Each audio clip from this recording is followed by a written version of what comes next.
नमस्कार प्रेक्षकांनो, स्वागत आहे आपल्या मराठी यूट्यूब चॅनलवर। आज आपण पाहणार आहोत, आई हे बदल करून पहा, तुमचं बाळ स्वतःहून खायला लागेल। आणि अनेक आई म्हणतात, बाळाला भूक लागलेली दिसते पण खायचंच नाही। बहुतेक वेळा बाळ हट्टी नसतं, पद्धत थोडी चुकते। टेक्स्चर बदला सगळ्यात महत्त्वाचं। जर बाळ फक्त पातळ पेज खात असेल, थोडंसं जाड दिलं की तोंड बंद करत असेल, तर कारण आहे टेक्स्चर आहे। काय करा, खूप पातळ अन्न बंद करा। हलके मॅशेट म्हणजे थोडं दाणेदार अन्न सुरू करा। जिभेला काम करायला संधी द्या। चावायचं शिकवल्यावर बाळाचा कॉन्फिडन्स वाढतो आणि ते स्वतः पुढे येऊन खातं। जबरदस्ती थांबवा। एक घास आईसाठी, अजून 2 चमचे हे शब्द बाळाला ताण देतात, अन्नापासून दूर नेतात।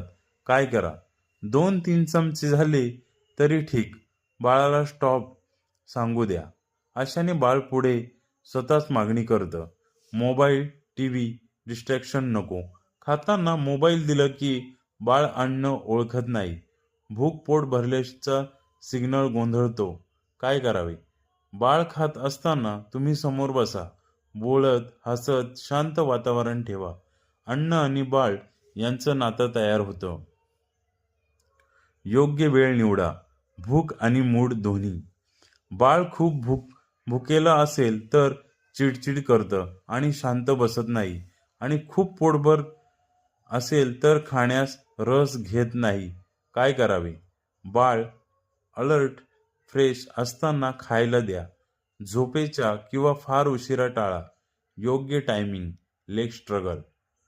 स्वतः खाण्याची संधी द्या। थोडं अन्न बाळाच्या हातात द्या, मॅसी होऊ द्या, याने काही होतं।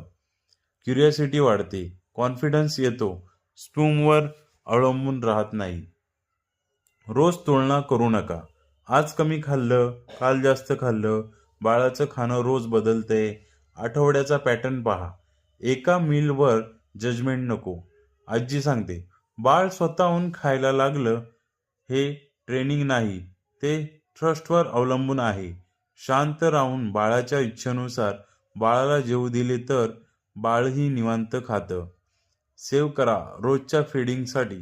नव्या आईला शेअर करा आणि आपल्या चॅनलला लाईक, सबस्क्राईब, शेअर आणि कमेंट्स करायला नक्की विसरू नका। धन्यवाद।